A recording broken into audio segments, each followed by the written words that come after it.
All right, everybody. Welcome back to another episode of the Crypto 101 podcast. You guys know me. I'm your co-host, Bryce. As always, joined by my good buddy, Brendan Veeman. How are you doing, Brendan? I'm doing good, man. I'm doing good. I've got one eye on the charts over here as Bitcoin's dipping below 100K. I'm going to be like the guy from Waterboy, like eyes on both, crazy eyes, Yeah. or anger management, or whatever that movie was, because I've got like a lot of tabs open right now as Bitcoin is flirting with 100K for the first time. Let's see. Let's go back for, I don't know, Jim, how long has it been since Bitcoin has been 100K? June 22nd. June 22nd. Okay, wow. That's crazy. We've got a great guest today, Mr. Jim Hiltner, Chief Business Officer, as well as co-founder of SuperState. Like Tebow was kind of teasing before the show, thanks for actually showing up on a bloody Tuesday, because most people, when the markets are crashing, they just reschedule the crypto podcast. But you're a real one, so we appreciate it. It's all right, man. We've got a couple of funds that are relatively insulated from the markets. And, it's been nice as an investor in some of those to kind of sit and wait out a little bit of the volatility. And so on a personal level, yeah, I've been definitely watching the screens, but on a business level, continue to move up and to the right. So, we're not actively trading except for the PA over here. And, well, that's a little bit painful to watch on the sidelines. I take a long-term view on everything, and so don't really necessarily worry about all the noise. And yeah, there's a lot to dig into on that front because it's quite an exciting time in the markets, whether it's on the crypto side, macro side, and what's happening in tokenization. Because since the last time that we spoke, there's been a lot of developments that we can dive through. Yeah, it's been crazy. Yeah, since we last talked, I think Larry Fink and Trump went on CNBC or CNN. I think Larry Fink was talking about tokenization, how it's going to be the backbone of the future of finance. Trump was saying he's dead set on crypto in America, being the number one hub here. And so yeah, a lot of positive regulatory developments and just not even developments, but just like psyche shift at the very highest echelons of finance and politics. People really globbing onto crypto. And I definitely want to dive into, the USTB fund that you guys run and the USCC fund. Upwards of almost $1 billion in AUM right now between those two funds, if I recall. Higher than $1 billion. Almost 1.5. Yeah. Wow.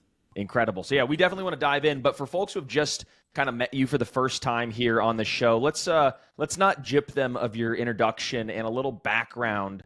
And then we'll kind of dive in, I think, just to the state of the markets. You're a markets veteran. We kind of want to get your view on macro, maybe how it's coming to bear on crypto, your long-term views, and then we'll kind of dive into some of the specifics of what you're working on. Does that sound good?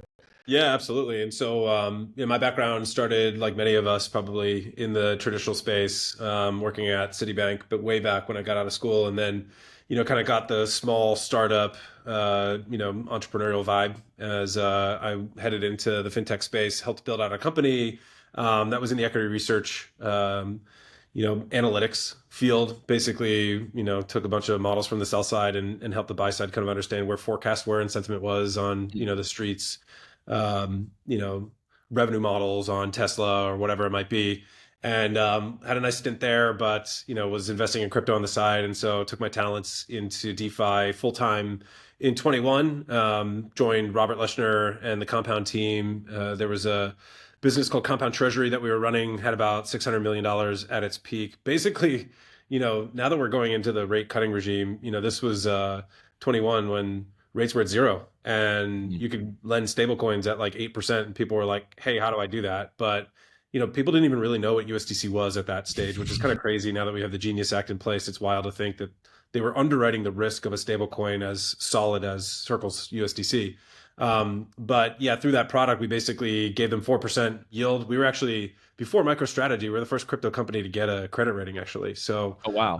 Also had a B-, which was, investment grade, but, because of, the novelty, I guess, of the credit rating agencies kind of looking at a crypto related business. It was a big milestone achievement. We paid 4% on cash for investors, which again at the time was a large delta versus a savings account or a T-bill at that stage, which was, had a 0 or 1 handle on it. And, kind of we just lent those assets into DeFi, which was largely into Compound, and earned the market rates and had a nice little NIM, net interest margin business there. As like rates started to raise, at the same time, obviously we all know that there was a big left tail event in crypto, a lot of deleveraging, and, the yield really came out of the crypto markets. We decided, as we watched the protocol continue to manage risk really efficiently, better than all the spreadsheets and the humans and the centralized desks that were doing it at that time, especially in crypto, we were like, why is this not being applied to traditional securities markets? And the ceiling for DeFi was like 5 feet tall, and now it's going to be 50 feet, 500 feet, 5,000 feet tall, as more and more Wall Street comes on chain, because these systems are great at programmatically allowing users or investors to use their assets as collateral or to be able to trade and do really cool things using smart contracts that really you can't do in traditional finance. And so we launched SuperState about 3 years ago now at this stage to start with an asset management business. So as you said at the top of the call, we run 2 different funds. USTB is a money market fund, so sitting in T-bills, and then USCC, which is a carry fund that has, Bitcoin, ETH, SOL, and XRP on the long side, and then shorting futures on the other side to capture the spread. That market neutral fund yields like 13%, just given the dynamics in the spot versus the futures markets. But we allow investors to tokenize those shares and then use them on blockchains. And basically, like, our job is to connect the financial assets of the world with the programmability of blockchains and, the applications that live in the smart contract world. Fast forward to today, again, $1.5 billion in AUM across those 2 funds. We are going to start, helping other managers that don't have the technical capabilities that we do, use our rails to bring products on chain. So you'll see in the not too distant future some partnerships of large asset managers and staking companies and the like that are bringing their funds on chain through SuperState.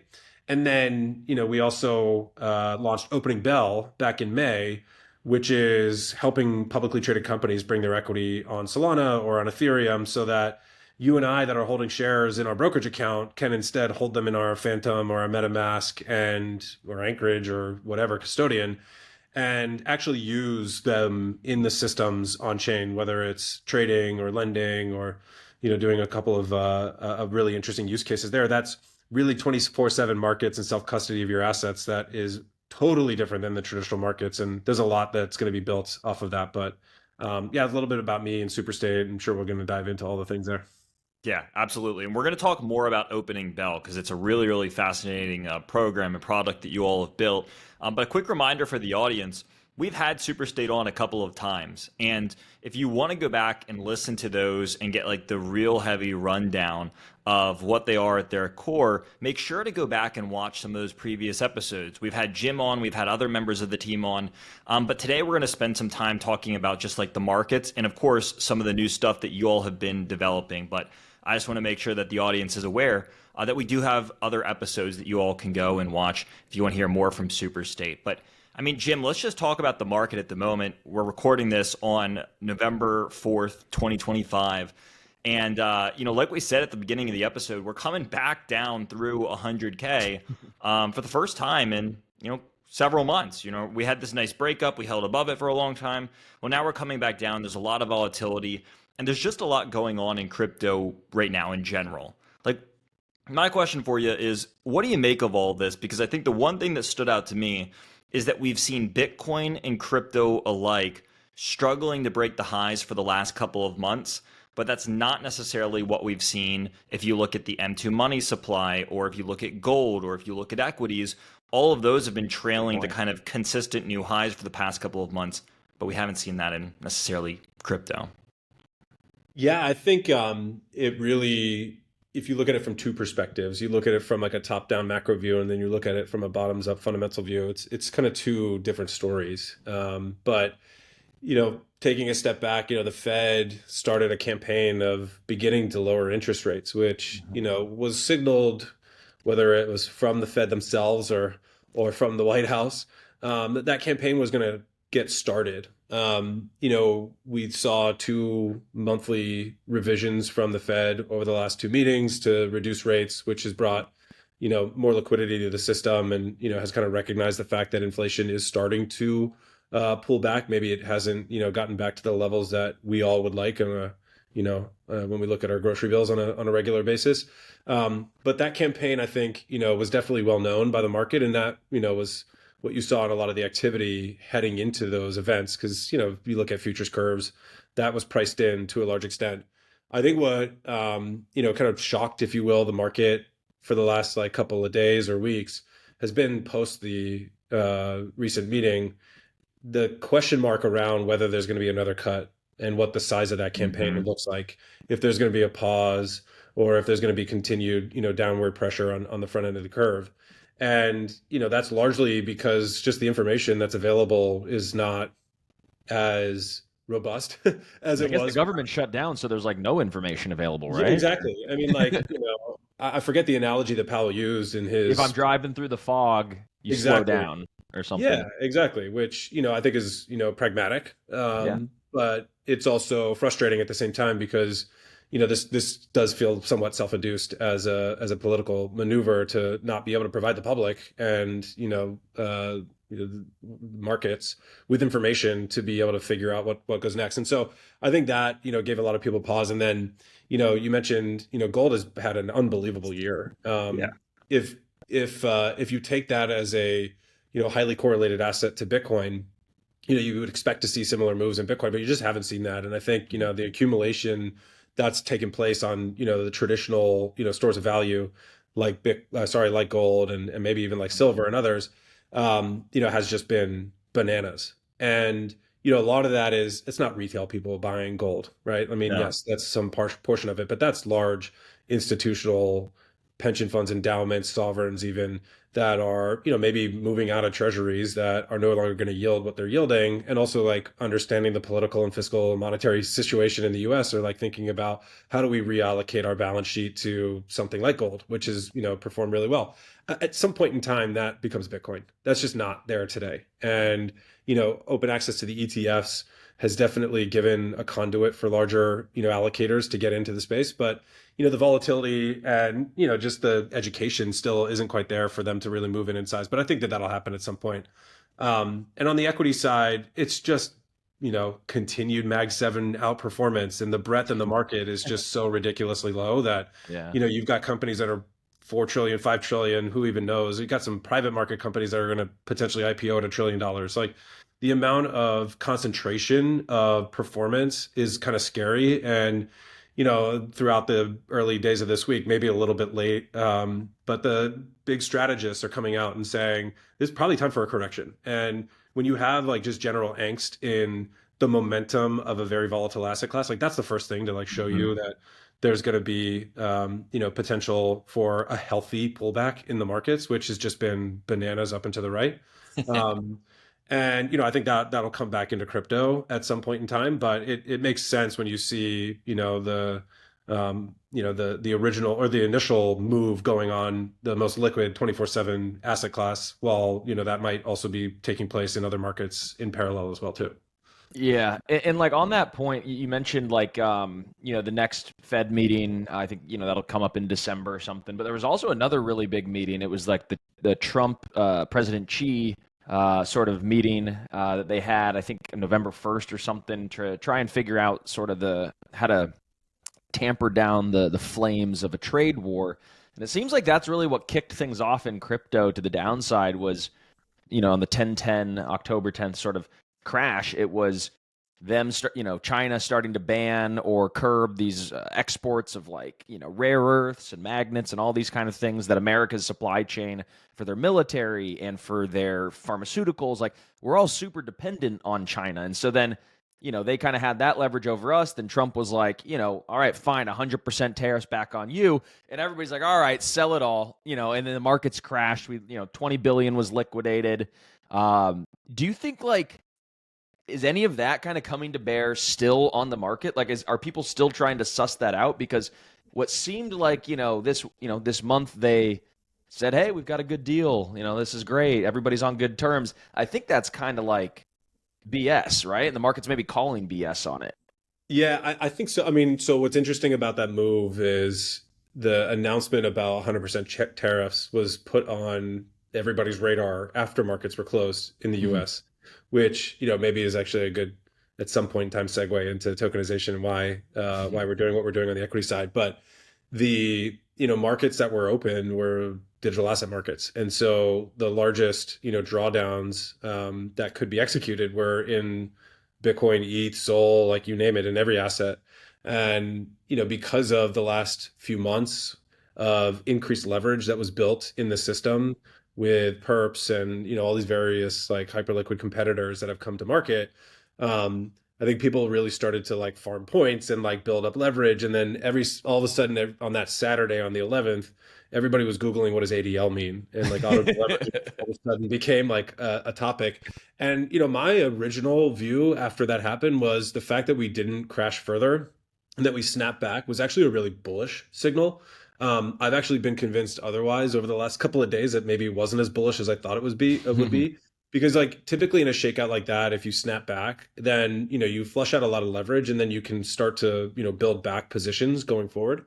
I don't think the market is ready to do that quite yet, and that's clear in the performance of the assets as we stand today.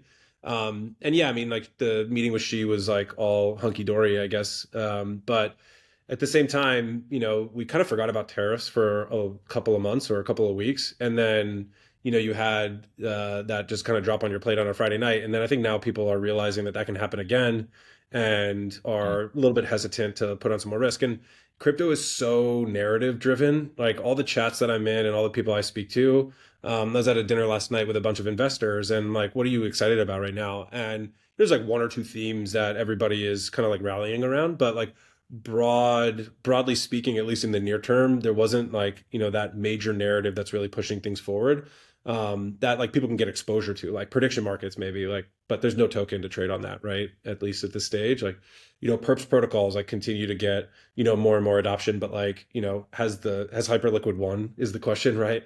And when it comes to Bitcoin, yeah, I mean, there's a lot of relative store value that people are still very obviously interested in from a long-term perspective, but like the near-term flows aren't, big institutions moving a ton of weight. You've seen outflows from a lot of the ETFs, and part of that is because what I see is that the basis trade is also compressed a little bit as well too. So that also does add buying pressure. The more that the spreads there are in the futures market, the more your larger hedge funds that don't trade spot will buy the ETFs and they'll go short futures against it and capture a spread. It's a nice trade for them. When that collapses, they're less interested in holding the spot because they just unwind the pair trade. So yeah, I think this is kind of temporary. We'll have to see our way through the holidays, and then 2026 might be a better. Might have more clarity, less fog, as Powell put it. But we're all waiting for the shutdown to end so that we kind of figure out what the heck is going on in this country. Totally. And like this government shutdown, that's a whole nother thing, like, we could talk about. And if you have any insights there, I'm curious if, people are talking about the Treasury General account or the repo accounts and all this kind of stuff, which, maybe if you want to unpack, you can. But I'm also curious on your thoughts, like, this 4-year cycle. Historically, Bitcoin has topped out, 18 months or so after every halving. And here we are 18 months after the most recent halving, and Bitcoin topped out at 125. Was that the top? Is the 4-year cycle kind of still the dominant force? I don't think so, but neither am I an expert, so I won't opine too far into that. I'll just say I don't think the 4-year cycle matters anymore. There's real long-term structural bid for this asset. It's just a matter of like when the flows continue to get put back on again. But I think like from the shutdown perspective, our business is, now we're a year into the administration, super bullish on the long-term trajectory of crypto in America, as you alluded to at the top of the call. Like, you've got Trump, you've got Bessent, you've got right. Bessent just tweeted out like "Happy birthday, Bitcoin."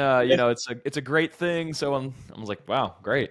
Yeah, I mean, well, they have bags too, so don't forget that. But the stable coins, Clarity getting some momentum. I think the challenge is like the regulatory clarity that needs to come out of the SEC, especially on the equity or just securities capital markets, is really impacted by the shutdown.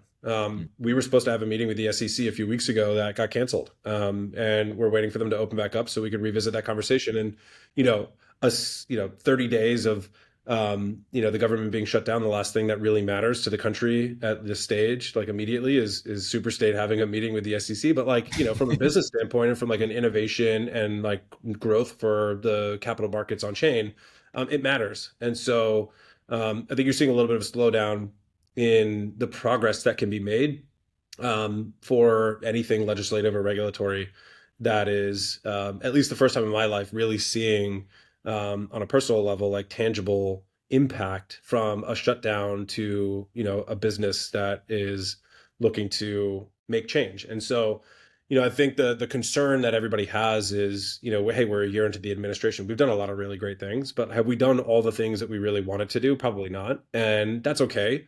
But there's still a lot of runway between now and the end of the administration to continue to make progress. And you see that you can feel it, but you still need rules and relief and clarity to really unshackle everybody to do a little bit more than what's going on now.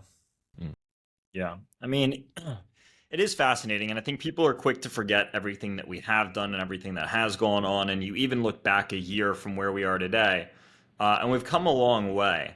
I think the real question that I see from people is, what about the state of altcoins? Because similar to your thought that you had earlier, where you said if you look at the stock market, it's kind of been carried by Mag 7. To a degree, you kind of look at the crypto market, and it feels like the large caps were the big winners here over the last maybe year or last several months. You look at Bitcoin, you look at ETH, you look at BNB, you look at like a lot of these that have been at least been able to get back to all-time highs. And I think for the average altcoin, you haven't seen as much of that. And altcoins have been, at least so far, a little bit weaker than I think the public was expecting. So what do you think about just like the state of altcoins? Well, I think the majors moved because of institutional flows and institutional, like every single day on CNBC, they say Bitcoin, they say Ethereum, they say Solana. And whether it's Michael Saylor, Tom Lee, Kyle Samani, you name it, going on talking about these assets, it resonates with investors, and it's clearly where a lot of the activity is happening today. Stablecoins, if you look at like the growth in stablecoins, so we hit $300 billion in stablecoins, which is largely on the chains that I just mentioned, excluding Bitcoin. But like that has, from an institutional standpoint, then become an awareness factor for them to say, okay, now I know what a stablecoin is. Like, how do you use it, and where does it trade, and like where does it get issued, and what's the use case? So I think that's mainstream wise brought a lot of attention, and the DATs I think have also been great voices for the networks that they represent. On the altcoin side, I don't think you've seen an explosion in TVL and DeFi. I mean, like, we're still below our all-time highs in total TVL across DeFi, and that really hasn't onboarded the masses yet. And I think the unlock for that, biased, of course, in the statement I'm about to make, is like you got to bring assets that people actually care about onto these systems, and then you bring the fundamentals and the revenue and the buybacks and all that kind of stuff follows to the altcoin market, where a lot of the activity has been meme coins and the same assets that we all know trading in probably the systems that we all know. And it hasn't really, expanded into the longer tail of projects that, will see a tailwind at some point in time. So I just think it's a matter of the moment that we're in, and we're definitely not seeing what we normally see in past cycles, which is a movement in Bitcoin and ETH and Sol then turns into a rotation into the long tail of assets. And it's been more of like going to majors back to cash, which has been frustrating, I think, for folks that pay a lot of attention to the really great, opportunities that are going to exist in altcoins, but the flows haven't been there. And if you're an institutional allocator and you have two proposals in front of you, one is from BlackRock to put some money in Bitcoin, which has been up, what is it, 50% this year. And then you have another proposal from a 2 and 20 hedge fund that has, who knows what kind of performance for the last couple of years, or maybe doesn't even have a big track record. Like it's pretty easy to say I'm going to write a $20 million check to Bitcoin versus the hedge fund until that space matures. And I think a lot of the deployment that goes in some size to the altcoin market are those types of funds that right now are struggling to pick up capital to be able to move the needle in those markets. Yeah. Yeah. I mean, you couldn't be more spot on. It's certainly been a tough altcoin market. There's obviously some great ones that are out there that have, real revenues and growing TVL and all that kind of stuff. But there's, more than just a smattering of coins that are fugazi, right? And that don't have any value backing them and that are just pure speculation. And so feels like we're just in the middle of like a rinse, like the towel getting squeezed. You're dropping, all these drops of just, people, altcoin traders' tears essentially.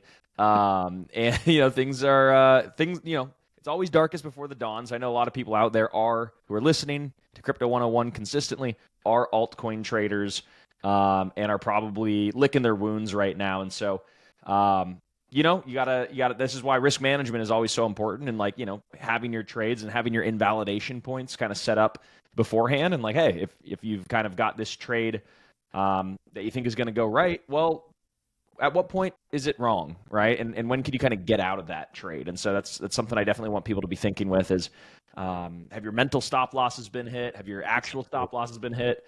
I know some stop losses on October 10th, people had those stop losses, but they actually didn't get hit. Like there was just no liquidity to fill that stop loss. And so even if you had a physical stop loss, you couldn't get out of the market. So a lot of crazy things going on in the market, but I think, to kind of put a punctuation on it, risk management is key, especially during times of heightened volatility. And, what goes up goes down, what goes down goes up. I mean, we've seen this, crypto has had, 500 obituaries or something written about it from $0 to all the way up to $125,000. So, I don't think this is the end of crypto's story. On my crypto Twitter timeline, people are depressed as all heck. And so that's typically a good sign that, we're about to turn the corner. We're kind of at that final squeeze, but the jury's still out. Hopefully by the time folks are listening to this on Friday, we've cleared some of the air, but we'll see. But I do want to talk about, oh yeah, go for it. Yeah. Before you jump in on, there's one indicator that I follow, which, I have I have an eagle eye view on because I sit on top of it every day. I'd be interested, and I haven't done this, and I probably should, is the correlation between the flows into USTB, our money market fund, versus the total market cap of crypto or, performance in crypto. Because, it's probably not a surprise to you, but a lot of the really sophisticated managers that perform really well on the liquid or venture side, they actually use USTB as their cash and USCC as their cash position. So, as I see a lot of inflows coming in from really, really smart customers into those funds, it's actually kind of a good indicator for me that they know something about the market that feels like it might be topping out. And so maybe it's something to throw on the 101 dashboard at some point in time of what's the flow of the momentum into USTB? Because the more people are putting in cash, the less that they're out buying in the market. And then as you start to see that unwind, that means that buyers are starting to take cash off the table and put it back to work. So anyways, that's a personal favorite indicator of mine. Yeah, that could be supreme alpha there. Yeah, it's all on chain, so nothing to hide there. Yeah, no, I love it. Super cool. Well, let's talk about these funds, the USTB fund, USCC, just at a high level. What are they doing, and how can folks at home potentially even get involved with them? Yeah, so we run two funds. I run an RIA, SEC registered investment advisor that basically is the manager to two different funds. One of them is called USTB. It's the U.S. Treasury bill fund that we run, and it literally is short duration T-bills sitting in Bank of New York Mellon. So what's great about it, though, is that you can get 24/7 interest on it. We calculate literally by the second how much has accrued to the NAV based off of the underlying holdings. So for people that want to earn interest on the weekend, cool. Park your cash into USTB and then take it out on Monday. You've earned 48 hours of interest, right? It is, very buttoned up. like I mentioned, the T-bills are sitting in Bank of New York Mellon, and it's a Delaware trust, so like it is bankruptcy remote. It's as institutional of a product as you can imagine. But the bells and whistles that SuperState built, because we've got amazing engineers and product folks, is that we can take stablecoins, we can do redemptions instantly with available liquidity, and yeah, like I said, you can earn interest 24/7. So it's earning Fed funds rate, so it's got a 3 handle on it now. But that's a very safe liquid asset. On the carry fund that we run, which has like $600 million in AUM now, that one is still a cash vehicle for folks that want to park idle USDC or fiat. But instead of us buying T-bills and and just owning that in the fund, we have a market neutral higher yield strategy. And the way that works is we're basically trading basis. It is, long spot, short future. And a very simple example is, let's say you can buy Bitcoin for 100K and short a future that expires in November for 110K. So that's a $10,000 spread. And because you're long one unit on one side and short one unit on the other side, you basically like capture the delta between those two, which turns into yield for investors. That is, historically been low double digits in CME markets because there's a lot of demand for buying futures, and so it kind of creeps up the price of the futures. And so like we're taking advantage of that as like an arbitrage trade. We do that for Bitcoin, ETH, Sol, XRP. And we're actually staking the like Sol and ETH underneath the hood so that we can earn more yield. But same kind of institutional structure. We actually partner with Anchorage as our custodian on that for all of the spot assets that we keep, which is, an OCC chartered bank. And, great bells and whistles on that too. You want to mint and redeem shares with USDC or with fiat, you can, and then hold your assets as collateral. And hold your shares as tokens. What's really cool about that is in Aave.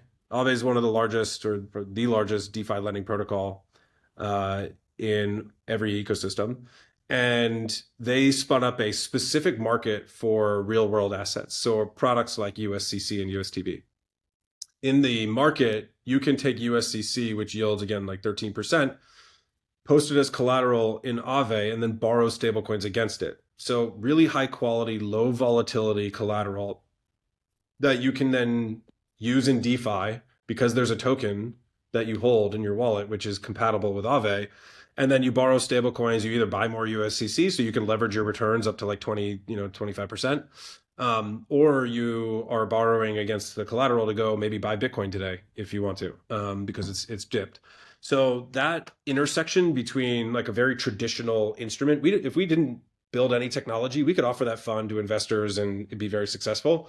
But the added benefit to it by having a token means that it's compatible with systems like Aave, where you can, do the things that I described. And that's the secret sauce infrastructure that SuperState's built as a tech powerhouse. But yeah, they're great. They're great vehicles. And as a SuperState, tech powerhouse that I mentioned, there's many other ETFs and private funds and other types of securities that can also be compatible with Aave, and Uniswap and Radium and Jupiter and Orca and Camino and Drift, like you name it. All these different protocols that exist that your meme coin trader, or not meme coin, sorry, your altcoin traders. Sorry, no offense to any of the projects there. Others. That was a slip. Like we make it compatible so that like securities can be accessed as collateral or to be swapped and whatnot in these various systems. So it's a really unique position that we're in. And to your point about Larry Fink talking about tokenization, like tokenization to me is the stablecoin moment for finance. And it's, taking what exists off chain traditionally and making it something that can move around in the internet 24/7, 365 and interact with these systems, which is what makes a dollar more interesting as a stablecoin than it is in your bank account. So yeah, there's those two funds have gotten us to 1.5 billion in AUM across the board. And for folks that are, accredited investors that are looking for that type of exposure, go to SuperState and get set up. It takes you no time at all to register, and you can become a client, and, we'd be happy to have you. Yeah, and it's incredible. I mean, I remember when it just started off, and it certainly didn't start off at a billion five. So congratulations, and I think I owe you a beer or something to go celebrate because that is a huge number. So how's it feel? Like, how's the team morale? How's everybody? Is everybody still heads down, or are you guys kind of taking a little celebratory, President's Club vacation to Bermuda? Never. No, and you and I, Bryce, we both had kids, so Yeah. we don't sleep at all. No, I think we're more hungry than ever, and it's partly because of the tailwinds that we described, earlier in terms of the embrace from the U.S. Markets, regulators, legislators to allow tokenization to thrive. And I mean, when we started the business, to your point, Bryce, like I think there was like $100 million Yeah. like in the first like 6 months of those funds. And so to see the growth has really been a testament to the growth of the overall ecosystem, plus like additional, demand for these types of products. Whether it's like so in the USTB fund, what's really cool there is like Bridge, who was bought by Stripe for $1 billion. We back where it was in their press release when they announced the product called Open Access. Um, that they have their reserves managed by BlackRock, Fidelity, and SuperState. And because we have really great technology that interacts with Bridge, we also have like over $100 million in from Spark. So like two stablecoin businesses that have like tons of assets that are looking for really high quality collateral or reserves. They come to SuperState, and so like that's been a great tailwind for us to grow. But there's always new things that you can do, new protocols you can integrate with, new chains that you can, launch on, new products that you can launch. So it's quite the opposite. I'm actually here in our office in New York for the week because we are, growing. We've added a number of members to the team. We're seeing clients in person, and it's an exciting time because aside from the funds business, the opening bell equity side of our product suite is really starting to take off. There's been a lot of attention from the public capital markets. I'm getting calls from like large sell side banks asking what the heck we're doing because they're seeing their issuers do tokenization when, the headlines are tokenization is coming. They're like, where? And then they all of a sudden see Galaxy Digital tokenizes their stock through SuperState. And they're like, holy crap, that's a $15 billion market cap company that's working with a tokenization firm that really knows the regulatory side and the technology side, and they're trying to figure out where does this go next, and that's what we're really excited about. It is so nascent today. It is the like very cliche, we're just getting started, but it's true. Like we have the regulatory license as a transfer agent to be able to record ownership on chain, and that's pretty unique compared to the legacy transfer agents that don't know what blockchains are. And so we're going to try to unlock as many of the 6,000 publicly traded companies as possible to get on chain and to really help DeFi, not from a completely permissionless standpoint, but from a securities trading, sec lending, like you could call it that, like collateral markets that can interact with all the assets that right now sit in people's Fidelity and Robinhood and Schwab accounts, and instead give them access to that through their wallets. At some point in time, all of those platforms that I just mentioned will also give you access to DeFi markets through a Fidelity, right? They built their own money market fund. But it's just getting started in terms of unlocking the composability or like the integrations with those assets into various markets so that people get more of a reason and utility to hold their assets on chain than just holding it in their brokerage account. Yeah, I mean, it's fascinating, man. And we've seen this talk of tokenization go on for, it feels like the last year or two now, and it just continues to grow and grow and grow. And it's like you said, these bigger names continue to kind of pile into it, which brings even more attention and it turns even more heads. And so the idea of this opening bell, what I really kind of take as the important takeaways is that it lets real companies, both private and public, tokenize their actual shares and not in a synthetic version and make them tradable on blockchains. And I believe it's supported on both ETH and Solana. Correct me if I'm wrong there. Right. Which is fascinating, right? And it seems like that's kind of the direction that the ball is headed. And people are trying to be forward looking, especially the TradFi sector. They're trying to be forward looking and saying, okay, well, it looks like the ball's going in that direction. Let's see what we can do right now. And I think it's important to phrase it like that. Again, I want to, I want to have you talk about this, but I think it's important to phrase it like that because it shows that we're not in the end game of this yet. And I think that we're still in the process of like the ball has maybe just been kicked off and people are still like looking down the field saying, that is where it can be and it's not already there. And just to add to that real quick, just like, what is it about, all of these asset issuers or asset managers like BlackRock, like why are they getting into tokenization? Yeah. What does it do for their business? In the same way that ETFs reinvented the mutual fund or whatever, like what are some of those really key advantages? What gets a guy like Larry Fink to go on to, the world stage and say, we're completely re-architecting our business around this stuff? Yeah, I mean, I can see it firsthand. So a good anecdote is like our carry fund has a cash component to it when investors put dollars into that vehicle. And it normally in traditional finance would take a middle office person to send a wire to a money market fund or to do a trade. And you have processing delays and times and reconciliation and people involved. That's because and that, by the way, that's only like Monday through Friday, 9 to 5. So you can't be doing that 365. When we get $10 million comes into USCC, instantly, we take that USDC and we subscribe to USTB, our money market fund, so that we're earning interest that second. So like P&L wise for the fund, it's advantageous because you don't even lose any time from the funds landing in your bank account or in your fund until they actually get deployed, and it's instant. Like that's the superpowers of blockchains, right? You have instant settlement 24/7, 365. So it doesn't matter if that subscription comes in at Saturday at 3 o'clock in the morning, we're going to start earning interest at 3:01 a.m. on Saturday. And typically you can't do any wires on the weekends in TradFi.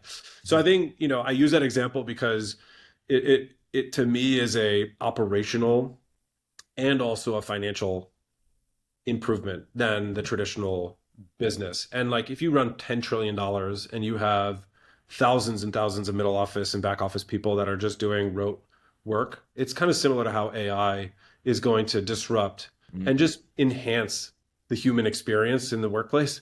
That's honestly a great analogy. I haven't heard anybody put it like that, but it's spot on. I mean, tokenization is going to do the same thing, right? It's just like, why do you need a human being to go and say, I got $10,000 in, let me write this down, and then let me take that $10,000 and send it over to something else, and then, let me confirm that was settled over there, and then come back and write it down, and by the way, now it's 2 days later, I got to reverse the same thing I just did. It's like, by the way, I forgot a decimal point, or I added a comma, and things just, what the heck, there's human error just with the keyboard.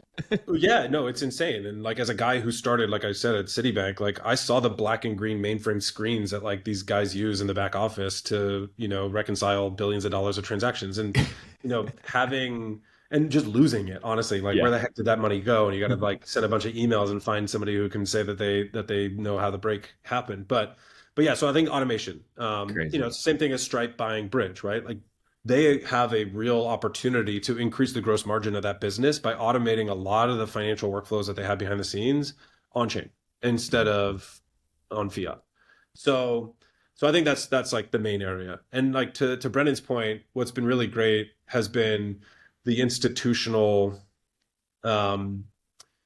agreement that this is the future for capital markets, and it's going to not happen. Like everybody in crypto is so short-term, instant gratification, Gen Z, millennial maybe, minded, where it's like, we need this to happen tomorrow. Like it doesn't. And especially when you do it the right way, it takes time. And I think there's a 3-stage journey to this, the way I look at it. Like the first stage is legitimate companies and technology providers, regulated businesses that are merging these two worlds from an issuance standpoint. The second phase to that is taking the issuance and making it and integrating it. So you've got issuance, integration, and then the next stage of that is capital formation. And like, to me, that's going to be a huge unlock to really spin the flywheel of capital markets, because now you have assets that exist, assets that can be created, and an integration in between where people can buy, sell, trade, and interact like they do on, their brokerage accounts today, but do that all on one platform. Like that issuance, formation, and integration, to me, is asset class agnostic. You could do that for equities, fixed income, funds, real estate, like you name it, private equity, private cap, private credit. That's the beauty of a blockchain, is that you have all of these different asset classes that can interact and settle instantly and reach a global audience without needing a bunch of human beings in between to make that happen. And it's a phased approach to get there. But I think, we're going to turn the corner in, the next couple of months, where all of a sudden you're going to see what the Treasury bill chart looks like. If you go to rwa.xyz, it was like this and asymptotic for so long. And then all of a sudden it took a hockey stick up to the right. Securitize has done great work. Circles USYC has done great work. Wisdom Tree, SuperState, like all these early adopters are now sitting at like $8 billion of value. It is going to be hilarious when you look at that chart in 10 years and you realize that's still the asymptote, because $8 billion is so small compared to the total pie. And, I think the equity side is going to look very similar and, catch up to that in the next couple of months as well, too. Yeah, I love it. There's a lot running through my mind, but one of the things that kind of just comes to the forefront is that, like, with all of this institutional adoption, regulatory clarity, all that kind of stuff, it kind of feels like, in a sense, crypto has lost its, revolutionary spirit. And I don't know if you feel that, and Brendan, if you felt something like that, but when we all started back in, 9-10 years ago or whatever, like, it was all about, like, let's stick it to the banks. Let's take money back, control of it. The government's, debasing things. And so let's have this sort of non-dilutive, super secure, crypto system like Bitcoin. And then let's have this level playing ground on Ethereum where everybody could do whatever they want. And like, now it feels a little co-opted by the banks. And just from our Crypto 101 community, I've heard people say, like, Bryce, why are you all excited about Larry Fink? Like, do you know all these bad things he does or whatever? Not to, like, again, these are just hearsay and all that kind of stuff. But I'm like, where do you kind of fall, Jim? Like, is this the path forward? Is it just going to be institutionalization and, the crypto revolution? I wrote the book, Crypto Revolution, is like, it's no longer a revolution. Did the revolution win? Are we in the middle of it? Like, what's going on? Just like that sentiment.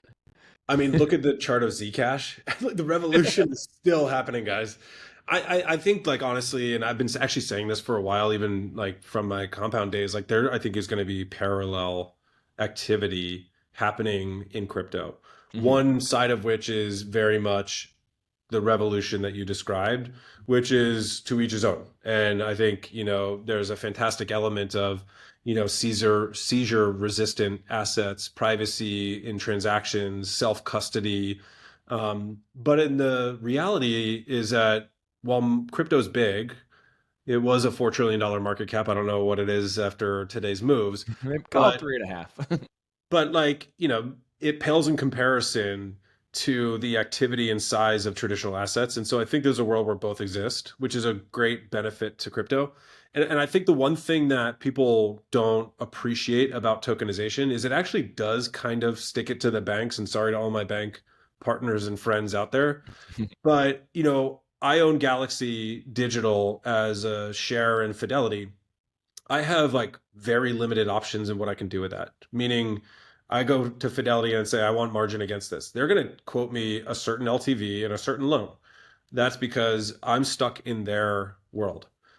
If I move my assets to my Phantom or my MetaMask, and I am now on Solana, and let's say that I could lend it out on Camino, I could put it as collateral on Drift to trade perps and do the basis. I could LP in a Orca pool. I could do a whole host of things that I choose to do 24/7, 365 based off of my own preferences. And I survey the landscape on where my risk tolerance is. And like, you give me the best rate and the best LTV, like that's where I'm going to deploy my assets. So that is still very much a revolution because you're bringing power back to the people. Yeah. And they're now self-directing, like where their assets are held and used. And that to me is very much in line with the ethos of crypto.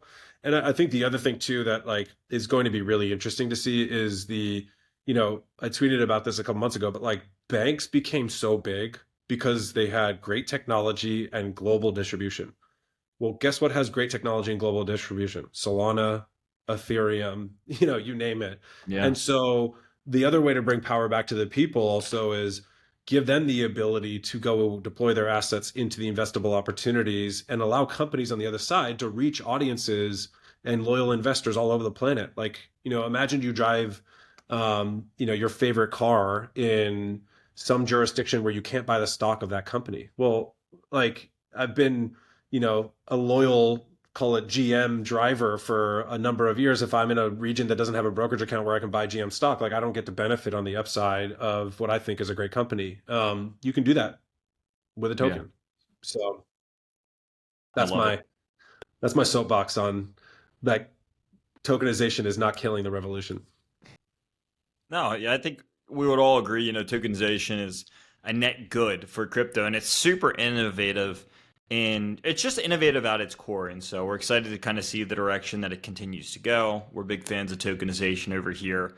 But to wrap things up, looking forward, we see Trump packing the Fed with doves, right? We're going to probably get a new chair who wants more cuts. And I'm curious, in a lowering rate environment, what happens to USTB and USDC or USCC, excuse me? Yeah, good question. So I actually think that they might be opposite.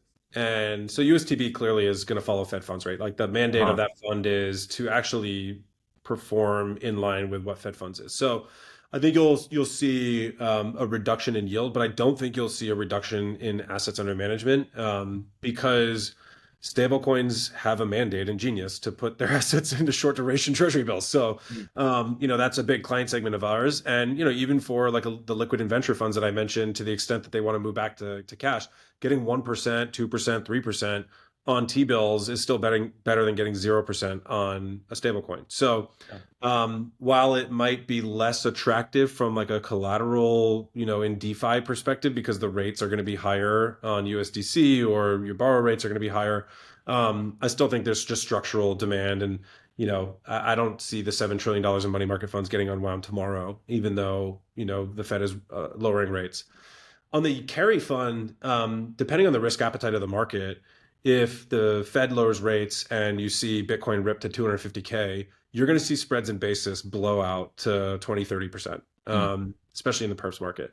And so I actually think that that'll be a really healthy rate environment for SuperState on the carry fund, because we'll take advantage of the spreads and those yields. So, kind of like I'm bullish on both sides, and maybe I'm just a, eternal optimist, but I do think, structurally just the demand on a relatively low base at the beginning, while 1.5 billion is great, there's still just so much more structural demand behind that.